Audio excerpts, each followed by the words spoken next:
Kasabay nga po ng paglabas ng final 12-man lineup ng Gilas Pilipinas, kinestyon na naman nga po ngayon kung ano ang dahilan at rason bakit isinama dito si Kiefer Ravena. Yan naman ang ating unang aalamin. Nasusundan ko na rin ang gagamiting starting 5 ng Gilas Pilipinas sa FIBA World Cup at ang naibalitang bagong player na o-offeran at papipirmahin nga po ng Los Angeles Lakers ng $2.3 million. Kaya mga idol, tara!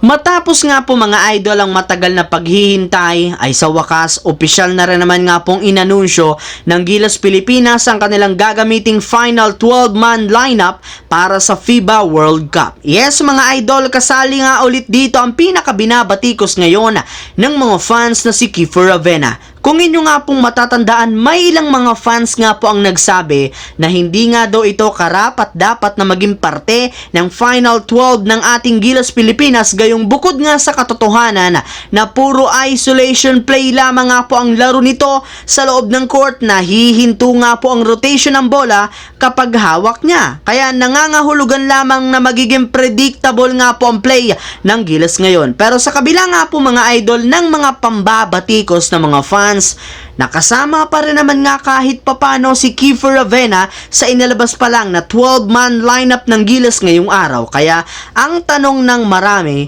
bakit nga ba ito ginawa ng SBP, especially ni Coach Chot Reyes? Well, ayon nga po sa ilang mga analyst, kahit man nga po maraming hater si Kiefer, deserving rin naman ito na mapabilang sa kanilang lineup, gayong isa rin naman ito sa kanilang mga players na merong sapat na kaalaman at experience sa international stage at magagamit nila ang playmaking skills nito sa paggawa ng magagandang play. Isa pa, hindi rin naman nga matatawaran ng scoring ability nito gamit ang kanyang shooting at kakayahan sa ilalim ng basket. Kaya nararapat lamang nga talaga na makasama ito sa official lineup ng ating national team. Kasabay rin naman nga niyan mga idol ng paglabas ng 12-man lineup ng Gilas ay inaabangan na rin naman nga ngayon ang magiging parte ng kanilang gagamiting starting 5. At base nga po sa pinakahuling inilabas na balita, malaki nga po ang tsansa na buuhin ito ng kanilang mga players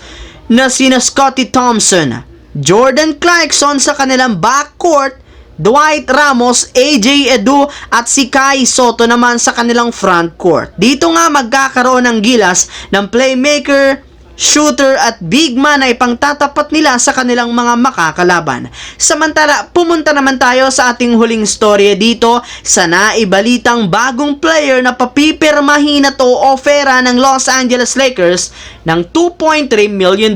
Ayon nga po mga idol sa kalalabas pa lang na balita ngayong araw, tuluyan na nga pong i-waive ng Dallas Mavericks ang kontrata ng kanilang sentro na si JaVale McGee sa mga susunod na araw upang sa ganoon magkaroon sila ng cap space upang mapanatili o mabigyan muli ng bagong kontrata ang kanilang player na si Markieff Morris. Meaning, sigurado nga po na magiging isa ng ganap na unrestricted free agent si JaVale McGee sa mga susunod na araw. Kaya dahil nga dyan, magkakaroon rin naman nga po ng iba't ibang makupunan ang interesado sa kanya ng tsansa na makuha siya sa loob ng free agency. At isa nga po dyan ay ang kanyang dating team na Lakers na target para namang makakuha ng isang big man katulad ni JaVale McGee na makakatulong sa kanilang front court kasama sina Anthony Davis at Jackson Hayes. Naibalita ko nga po sa inyo, prioridad pa rin naman ng Lakers si Christian Wood ngayong off-season, at since tinanggihan nga sila nito